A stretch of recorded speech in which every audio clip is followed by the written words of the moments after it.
Noel, are you ready? Yes, okay, ready. Yeah. Bon. Thank you, Doris. Everybody, yes. Just a curiosity. Yeah. That you know surely.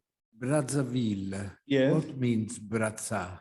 Oh, brother was an Italian man, Franco-Italian. Italian Yeah. family. Italian explorer. Yes, okay. Contribution. Ah. But it was the beginning of colonialism. Yes. Did I introduce you that, For those who do not know yet, Noël Magloire Ndoba is economist, and he was dean of the Faculty of Economics in the Congo National University in Brazzaville, former dean. Now he is based in Paris as researcher, independent researcher, I think, and also president of Centre Comité International Youssef Kiserbo, of which I was also member. Yes, okay, let's go. Thank you. Alors, I talk about Africa, global crisis and African perspectives. The long-term African Union 2063 agenda, the short-term perspective of 2023 as the year of Africa, and a certainty in the world. We should start from the three following facts, as I think.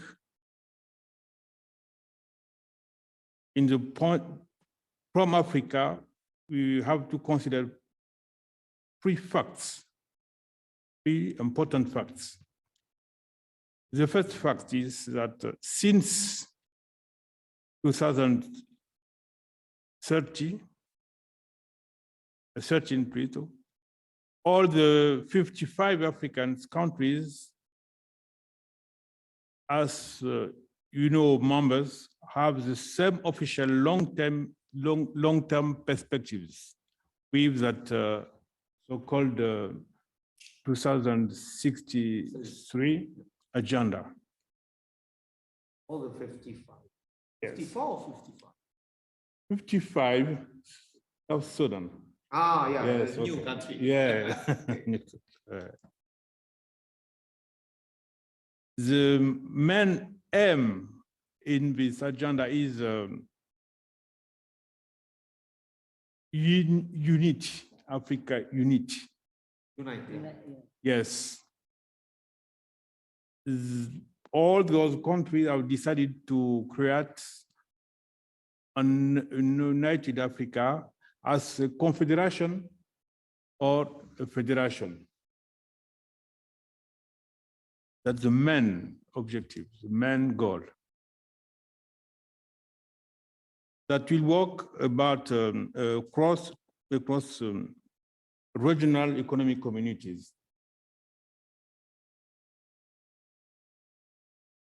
That fact means that for long-term perspectives, African countries try to work together in politics and in economics, because all the regional communities are economic communities. You have one for West Africa, one for East Africa, one for South Africa, and for Central Africa, and also for the North Africa. The second fact about perspectives for Africa is short-term perspectives. This year, 2023, can be considered as the year of Africa, because first, it will be the 60th anniversary of the creation of African Union. Second, it's important because BRICS is now chaired by South Africa. Marco has gave many informations about it. Thank you, Marco. And this year is also the 10th anniversary of the agenda. So many specialists, economists, politicals have to debate about the assessment of that agenda and what perspectives. This year is the last year of the first 10 years plan, because the agenda every 10 years has a new plan. The plan is to be applied at the continental level, the regional level, and the national level. So after the crisis of the 19 crisis FME and adjustment structural plan. After that period, now we have the plan, the quinquennial plan for 50 plans in each country.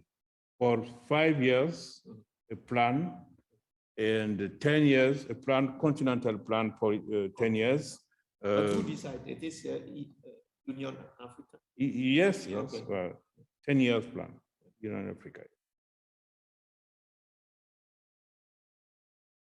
But if it is so rational, it's so rational on paper, official, what in the facts? That depends on governance, of course, but that depends also on international context. That's why I tell about uncertainty.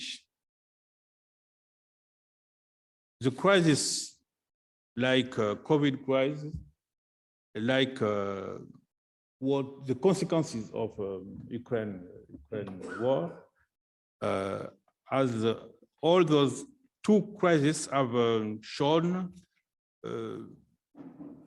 an African governance very failed governance in Africa. Failed governance, yes.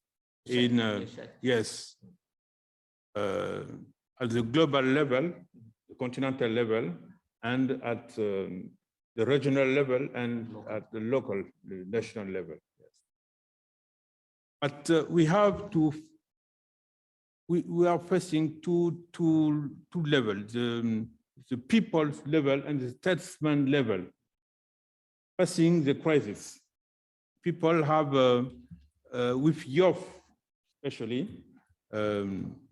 much energy, much creativity, but it's microeconomic.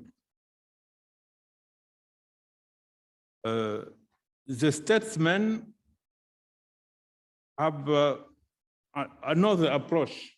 It's an institutional approach, according first to orientations, according also to relations with Europe, and not enough South-South cooperation, not enough relation with other South countries. So we had the best stories, the best action were done by the people, by the young people in civil society, but not enough by the governments. Governments are more governments try lonesome, like a lonesome rider in the crisis, not a collective game. Yeah. And some are facing the crisis by national solutions, not by regional or continental solutions. That's why when BRICS had decided to give chairman leadership for this year for South Africa, some economists and some researchers are very interested to know what BRICS will do in Africa, for Africa. Yes. It was nice to listen to Marco and what he had said. I think it's better to have a paper about it and to promote that ideas. I think also now we need to promote some research, collective by group research, network research on independent sovereignty, economic sovereignty.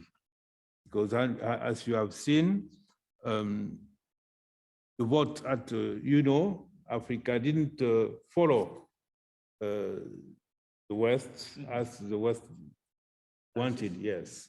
They didn't most go to the other side, but it was sovereignty for many countries,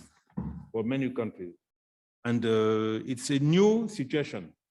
And now it's one of the facts about that new situation is like you can see in Mali, you can see in Sahel, some countries now want independence. It's a new period. People want sovereignty, people want independence from the former colonial powers, and also from any foreign countries want independence, because Pan-Africanism, it's not only an ideology, it's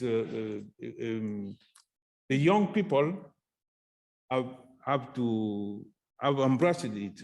Yes. Well, yes.